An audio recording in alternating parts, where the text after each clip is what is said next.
हरे कृष्णा।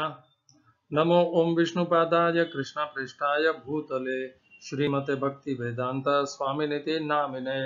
हरे कृष्ण कृष्ण कृष्ण हरे हरे, हरे राम राम राम हरे हरे। श्रील ऐसी भक्ति वेदांत स्वामी प्रभुपाद की जय। आचार्य महात्मा गांधी जी की जय। भगवद गीता 2020 में आपका स्वागत है।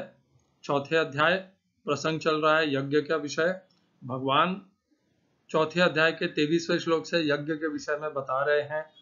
उन्होंने पिछले श्लोक में, जिसका हम अभी पुनर्कथन करेंगे, चौथे अध्याय का 31वां श्लोक, उसमें भगवान ने हमें बताया है यज्ञ शिष्ट अमृत भुजः यान्ति ब्रह्म सनातनम न अयम लोको अस्ति अयज्ञस्य कुतोन्य कुरु सत्तम। जो यज्ञ का शिष्ट अर्थात यज्ञ का अवशेष खाने वाले हैं वे अमृत ही भोगते हैं और अमृत को भोग करके वे परब्रह्म, जो सनातन परब्रह्म है, उसको प्राप्त होते हैं। इसके विपरीत जो मनुष्य यज्ञ नहीं करते, प्रायः मनुष्य यज्ञ नहीं करते हैं, वे परब्रह्म, सनातन परब्रह्म को तो प्राप्त होने का उनका कोई औचित्य ही नहीं है, यह तो संभव भी नहीं है। उन लोगों के लिए तो यह लोक भी दुख देने वाला बन जाता है या बंधनकारी बन जाता है। न अयम लोकः, यह लोक उन लोगों के लिए अयज्ञ से, किनके लिए? अयज्ञ से के लिए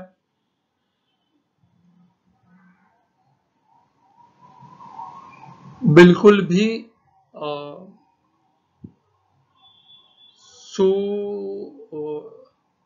उन लोगों के लिए यह लोक बिल्कुल भी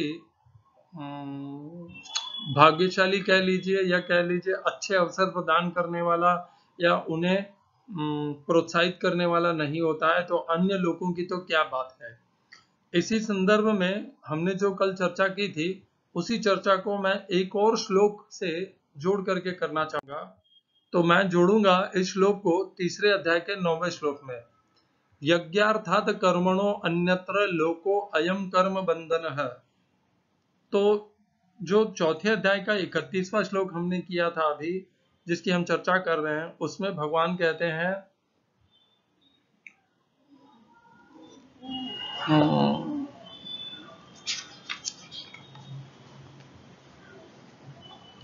यज्ञ शिष्ट अमृत भुज है यान्ति ब्रह्म सनातनम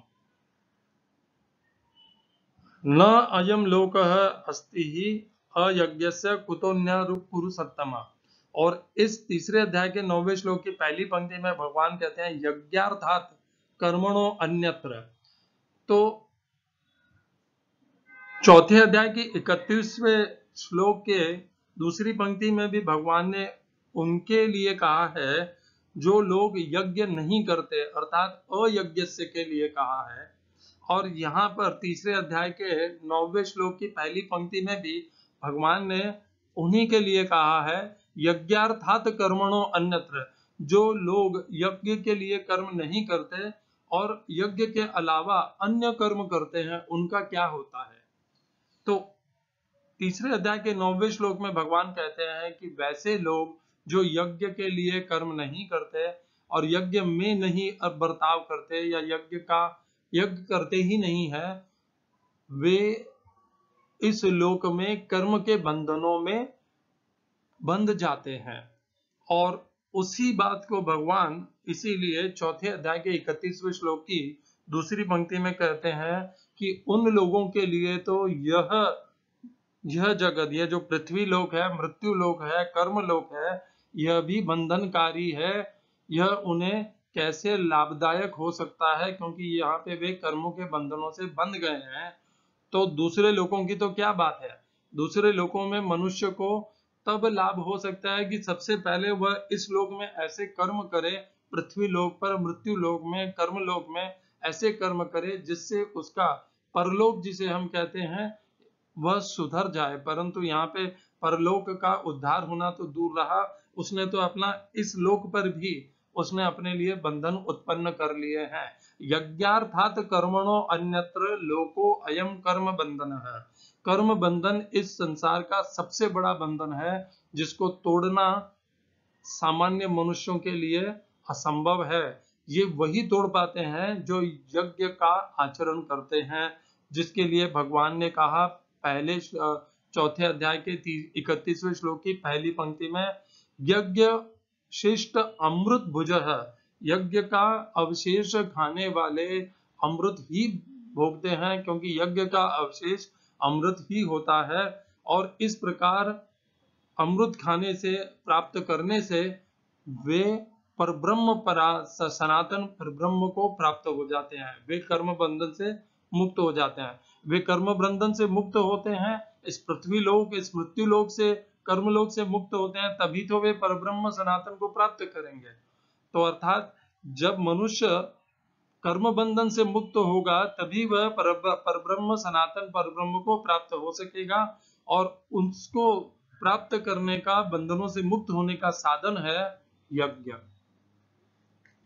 अब इसी चर्चा को भगवान चौथे अध्याय के 32वें श्लोक में, जिसकी आज हम चर्चा करेंगे, आगे बढ़ाते हैं।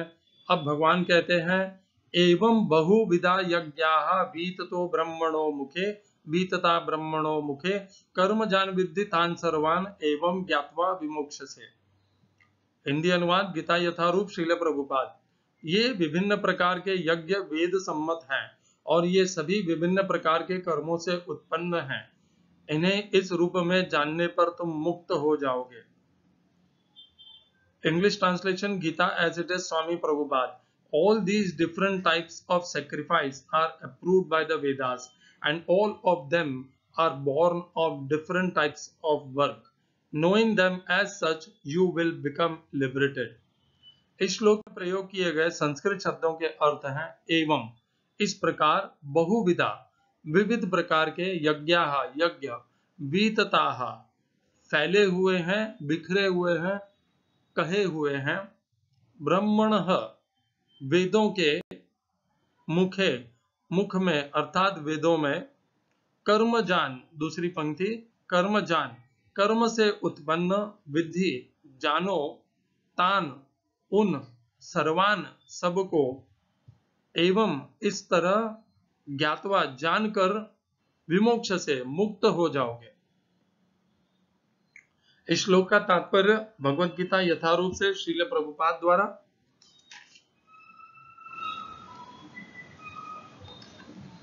जैसे कि मैंने बताया था, यथारूप में इस श्लोक की दूसरी पंक्ति ही ली गई है। 31वें श्लोक में एक ही पंक्ति है। मनुष्य इस लोक में चाहे जिस रूप में रहे, वह अपने स्वरूप से अनभिज्ञ रहता है। दूसरे शब्दों में, भौतिक जगत में हमारा अस्तित्व हमारे पापपूर्ण जीवन के बहुगुणित फलों के कारण है। अज्ञान ही पापपूर्ण जीवन का कारण है, और पापपूर्ण जीवन ही इस भौतिक जगत में अस्तित्व का कारण है। मनुष्य जीवन ही वह द्वार है जिससे होकर इस बंधन से बाहर निकला जा सकता है। अतः वेद हमें धर्म, अर्थ, काम तथा मोक्ष का मार्ग दिखलाकर बाहर निकलने का अवसर प्रदान करते हैं। धर्म या ऊपर संस्तुत अनेक प्रकार के यज्ञ हमारी आर्थिक समस्याओं को स्वतः हल कर देते हैं। जनसंख्या में वृद्धि होने पर भी यज्ञ संपन्न करने में हमें प्रचुर भोजन, प्रचुर दूध इत्यादि मिलता रहता है। जब शरीर की आवश्यकता पूर्ण होती रहती है, तो इंद्रियों को तुष्ट करने की बारी आती है। अतः वेदों में नियमित इंद्रिय तृप्ति के लिए पवित्र विवाह का विधान है। इस प्रकार मनुष्य भौतिक बंधन से क्रमशः, क्षमा करिएगा, मैं पिछले श्लोक का अनुवाद पढ़ गया, अगले श्लोक का करता हूं। चौथे अध्याय का 32वां श्लोक। जैसा कि पहले बताया जा चुका है, वेदों में कर्ता भेद के अनुसार विभिन्न प्रकार के यज्ञों का उल्लेख है। चूंकि लोग देहात्म बुद्धि में लीन हैं, अतः इन यज्ञों की व्यवस्था इस प्रकार की गई है कि मनुष्य उन्हें अपने शरीर, मन अथवा बुद्धि के अनुसार संपन्न कर सके, किंतु देह से मुक्त होने के लिए ही इन सब का विधान है। इसी की पुष्टि यहाँ पर भगवान ने अपने श्रीमुख से की है। ओम अज्ञानतिमिरन्धस्य ज्ञानाञ्जनशलाकया चक्षुरुन्मीलितं येन तस्मै श्री गुरुवे नमः।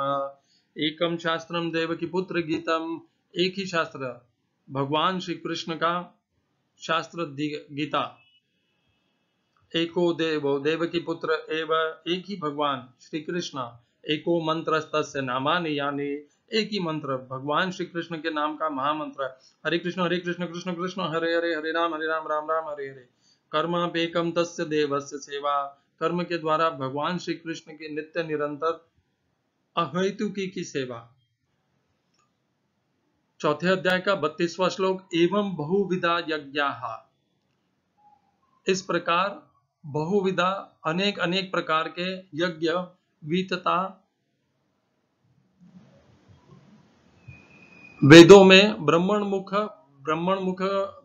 मुखे अर्थात वेदों में भगवान के मुख से वेद प्रकट हुए और वेदों में ये बिखरे हुए हैं।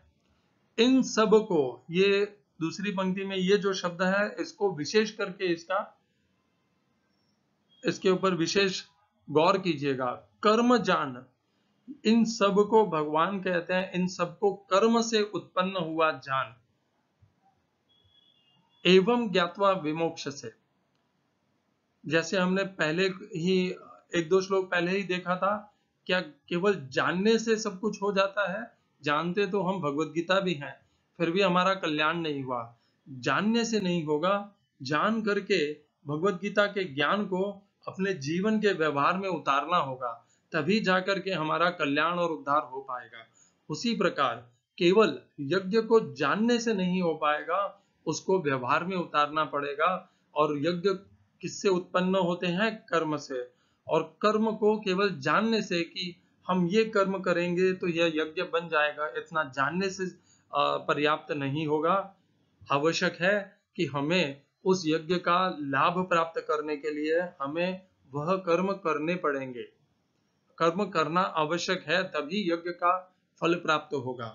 मनुष्य कर्म शरीर वांग मनोभिर्यत कर्म प्रारभते नरः, ये 18वें अध्याय में भगवान कहते हैं, शरीर वांग मनोभिर्य कर्म प्रारभते नरः।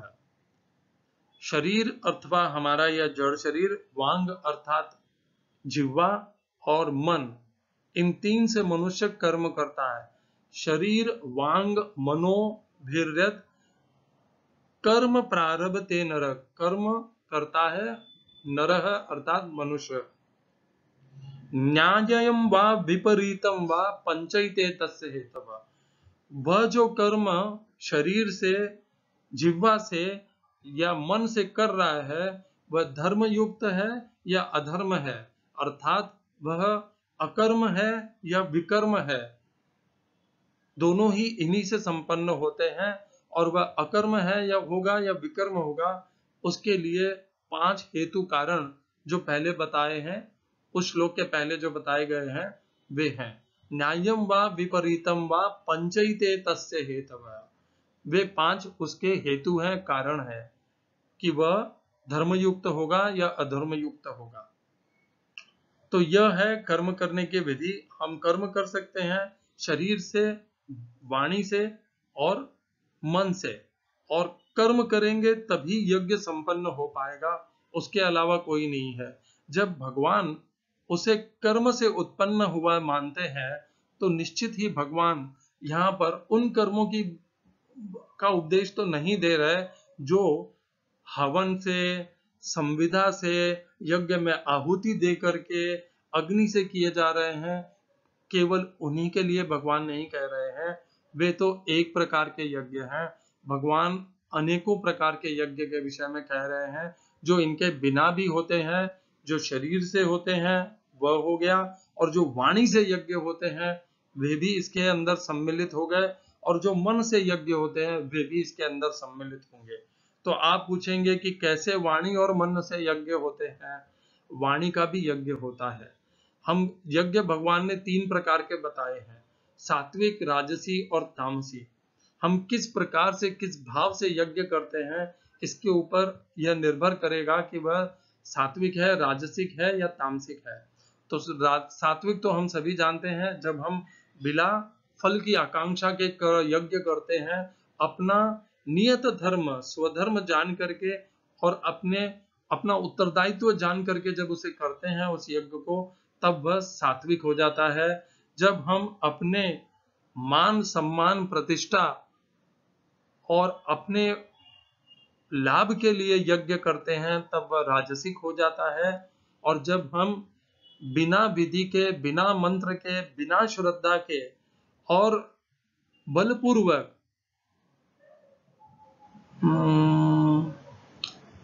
किसी के आदेश के अंतर्गत आकर के जब यज्ञ करते हैं तब वह तामसिक यज्ञ हो जाता है। अब यह जो हमने 3 प्रकार बताए यज्ञ के, जो 17वें अध्याय में भगवान बताते हैं, इनको वाणी से कैसे कर सकते हैं? तो वाणी से कैसे होंगे ये यज्ञ, इसके लिए भी भगवान ने कहा है। 18वें अध्याय में भगवान कहते हैं, नहीं 17वें अध्याय में ही कहते हैं भगवान कि 3 प्रकार के तप होते हैं। वाणी का भी तप कहा गया है। जब वाणी को हम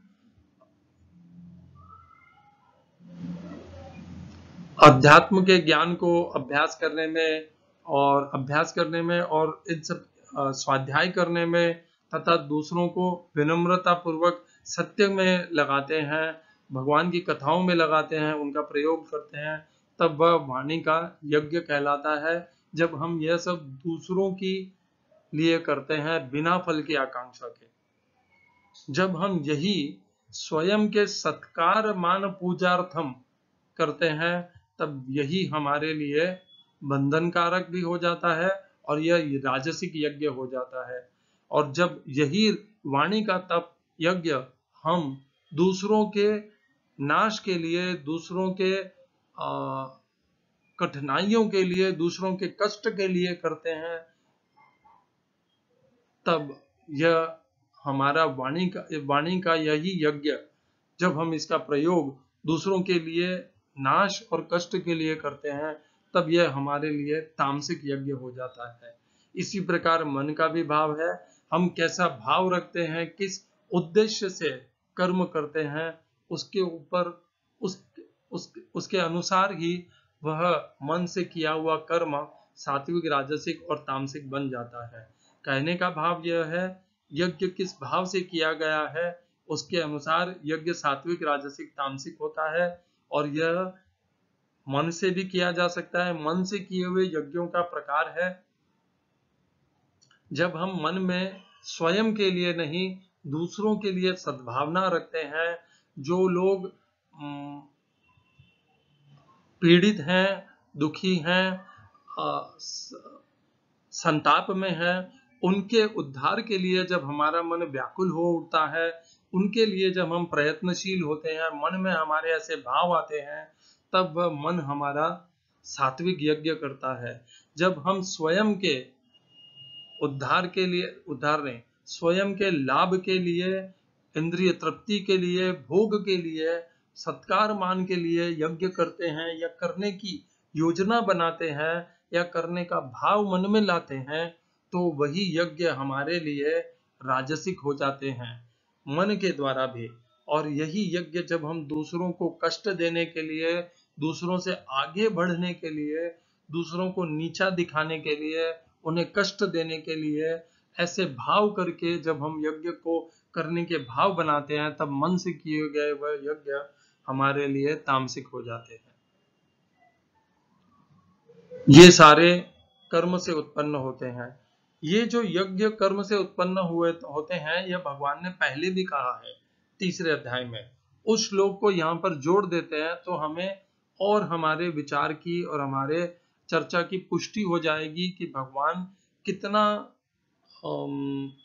बारंबार इस विषय पे जोर दे रहे हैं, गौर कर रहे हैं कि यज्ञ कर्म से उत्पन्न होते हैं और कर्म करना इसीलिए भगवान आवश्यक मानते हैं। भक्ति करना बहुत अच्छी बात है, भक्ति भी कर्मयोग का एक प्रकार है, परंतु यज्ञ उसका एक अनोखा और अद्भुत प्रकार है यज्ञ। तो हम जोड़ेंगे यहाँ पर 3रे अध्याय का 14वां और 15वां, चलो 14वां श्लोक से ही हो जाएगा। अन्नाद भवन्ति भूतानि पर्जन्याद अन्न संभवः। समस्त भूत प्राणी अन्न से उत्पन्न होते हैं और अन्न से उनकी निर्वाह होता है। पर्जन्याद अन्न संभवः, पर्जन्य अर्थात वर्षा से अन्न की उत्पत्ति होती है और अन्न का निर्वाह होता है।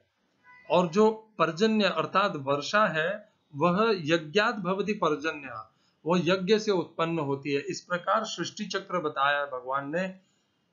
प्राणी भूत प्राणी अन्न से, अन्न वर्षा से, वर्षा यज्ञ से, और यज्ञ कर्म से, यज्ञ कर्म समुद्भव। यही बात भगवान ने चौथे अध्याय के 32वें श्लोक में भी कही कि कर्म जान विद्धि तान सर्वान एवं ज्ञात्वा विमोक्ष से।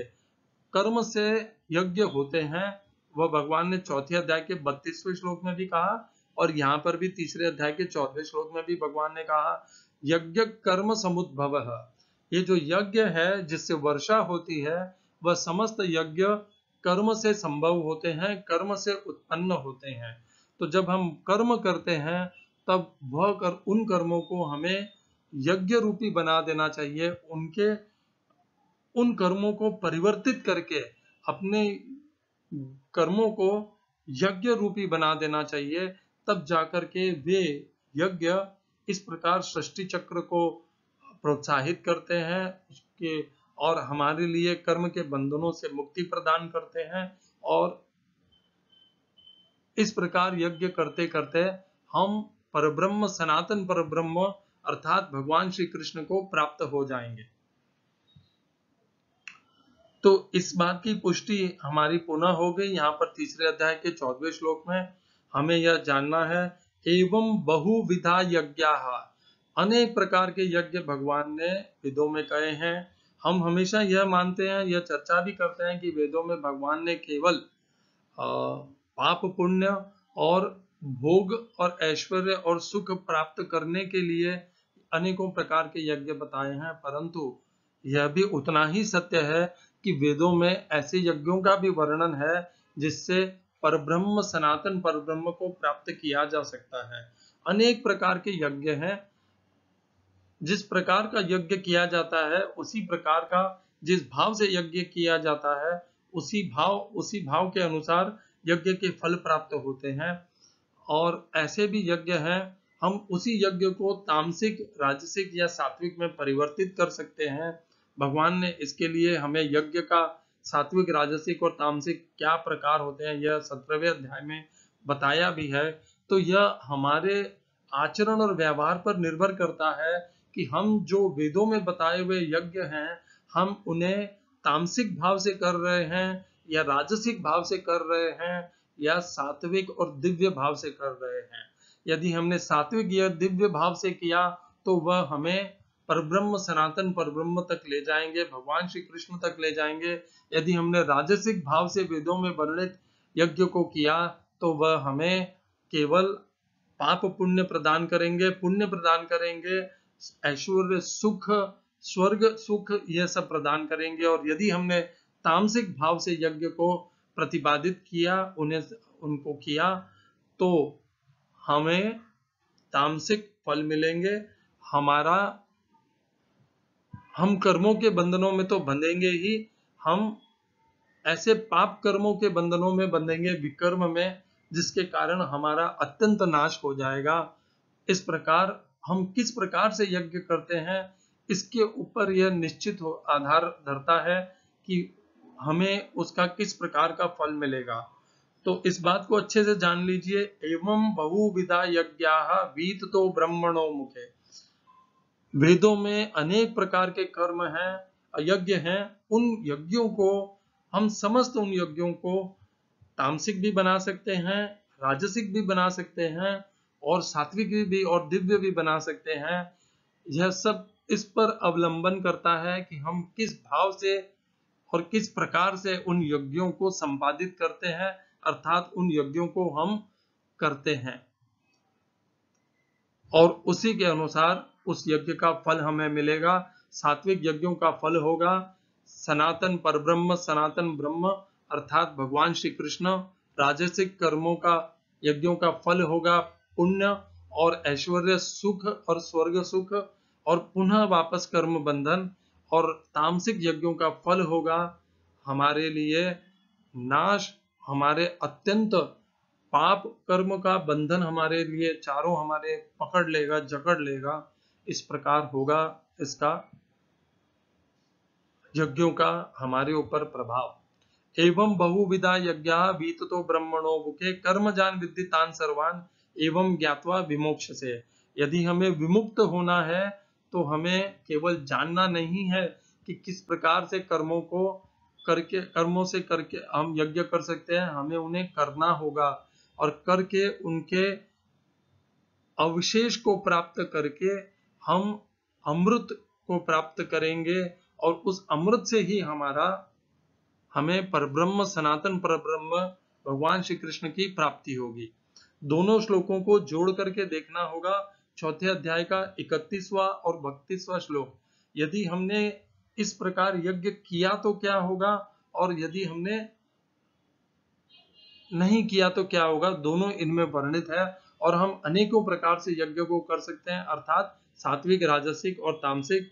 हम उन्हीं यज्ञ को परिवर्तित करके इन तीनों गुणों के अनुसार करके अपने आप को या तो बंधन में डाल सकते हैं, नाश में ले जा सकते हैं, या अपने आप को कर्म बंधन में डाल सकते हैं, या कर्म बंधनों से मुक्त होकर परब्रह्म सनातन श्री कृष्ण को प्राप्त कर सकते हैं। हरे कृष्णा। श्रील एसी भक्ति वेदांत स्वामी प्रभुपाद की जय। आचार्य महात्मा गांधी जी की जय।